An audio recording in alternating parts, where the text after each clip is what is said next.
अच्छा, आज के इस लेक्चर में हम डिस्कस करेंगे about the unit step signals. तो यूनिट स्टेप सिग्नल को किस तरह से रिप्रेजेंट किया जाता है, किसकी क्या क्या प्रॉपर्टीज़ हैं और इसको कंटिन्यूस फॉर्म में और डिस्क्रीट टाइम में कैसे रिप्रेजेंट करते हैं।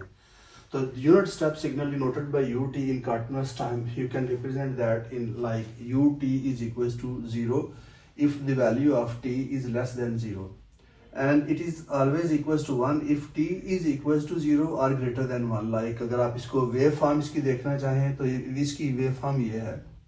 like अगर आप देखते हैं so ut is the function and x axis is the time axis। so अगर आप देखें 0 पे यूनिट स्टेप फंक्शन जो है इसकी वैल्यू 1 है और 0 से लेस पे इसकी वैल्यू जो है वो 0 है। एंड देन अब अगर आप देखें t बिगर देन 0, सो इसकी वैल्यू अगेन इसका जो एम्पलीट्यूड है सिग्नल का वो 1 है कंटिन्यूस टाइम में। लेकिन अगर आप इसको डिस्क्रीट टाइम में रिप्रेजेंट करना चाहते हैं so you can write that rather than you can replace t and the small parenthesis with this square bracket like u n, so its value will be equals to 0 if n is less than 0 and is always equals to 1 if n is greater than 0 or equals to 0, like the sample value is 0। और मैं अगर इसकी आप wave form represent करना चाहते हैं तो आप इसकी वेव फॉर्म ऐसे रिप्रेजेंट कर सकते हैं कि ये इसके एक्स एक्सिस है और ये वाई एक्सिस है और ये इसका जो है फंक्शन है। सो 0 1 2 एंड सो ऑन। सो ये n है तो 0 पे जो है इसका जो सैंपल वैल्यू है वो 1 होगी। इसी तरीके से -1 -2, तो -1 पे भी 0, -2 पे भी 0। सिमिलरली जो 1 है 1 पे भी इसके सैंपल 1, 2 पे भी इसका sample 1 and so on. So like discrete time आप इसको ऐसे लिख सकते हैं। मतलब डिस्क्रीट टाइम की वेव फॉर्म जो है वो ये है और आपकी कंटिन्यूस टाइम की वेव फॉर्म इसकी ये थी। तो फिजिकल इसकी रिप्रेजेंटेशन क्या है? represents a switch turning on at t is equals to 0। when t is equals to 0 तो आप मैकेनिकली इसको रिप्रेजेंट कर सकते हैं the switch is turned on। इसको यूज किया जाता है to model the voltage, force or an input signal suddenly, so commonly used in control system and electrical circuits।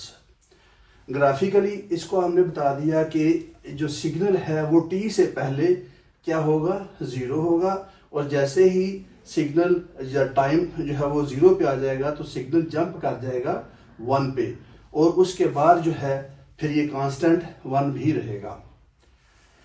इसकी अगर शिफ्टेड या स्केल्स यूनिट स्टेप सिग्नल को आप लिखना चाहें तो शिफ्टेड यूनिट स्टेप सिग्नल को आप इस तरह से लिख सकते हैं ut माइनस t नॉट। तो t नॉट जो है वो क्या है, शिफ्ट है। तो अगर आप इसको ग्राफिकली लिखना चाहें कि जो इसकी शिफ्ट है वो कैसे है, सो ये दिस वन इज 0, सो आप ये सपोज करते हैं so that is T not is a shift, तो आपका जो सिग्नल है वो टी नॉट पे शिफ्ट हो गया। So the amplitude is 1, so U T minus T not. So similarly T not T जो है वो टी नॉट पे आएगा और इसकी एग्जांपल जो है वो यू टी माइनस 3 है। अगर टी माइनस 3 है तो यहाँ पे आपका जो है वो टी नॉट जो है वो यू कैन राइट 3। सो लेकिन अगर आप स्केल्ड यूनिट स्टेप लिखना चाहते हैं तो स्केल्ड यूनिट स्टेप को आप क्या कर सकते हैं, multiply, so that is the amplitude and the unit step is the same, so that will give you the height. Like ये वाला जो आपका ग्राफ है, अगर ये यूनिट स्टेप नहीं है तो कोई भी है तो आप उसको एक एम्पलीट्यूड ए से लिख सकते हैं।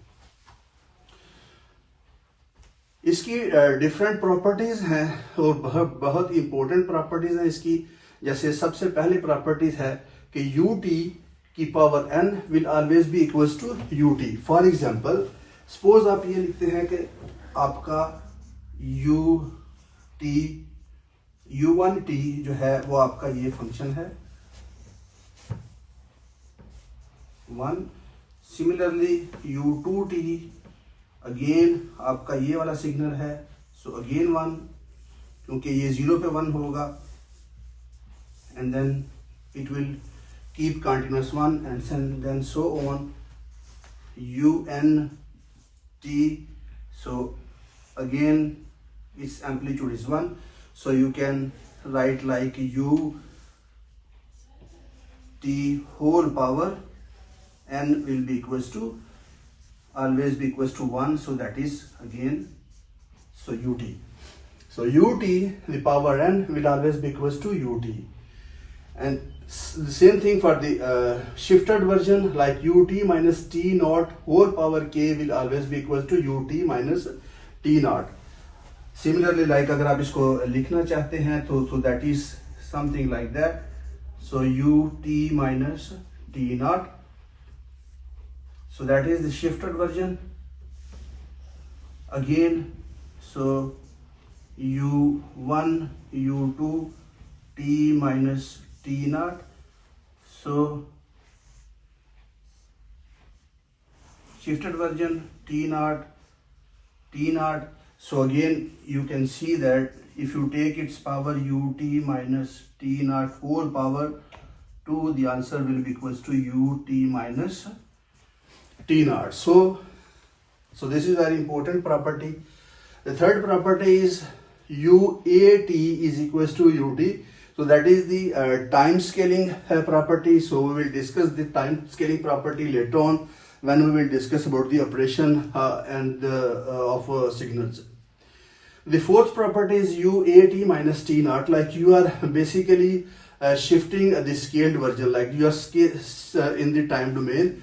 So if this signal is something like that, you have to write so uat minus t naught.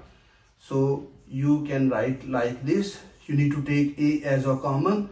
So t minus t naught divided by a, and then so as I said, the scaling property doesn't work for the time scaling. So that is why using that property is uat is equals to ut.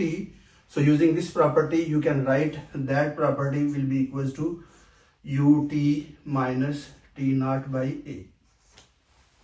So these are the properties of the unit step function, which are very important. So I hope you understand this lecture very well. Thank you.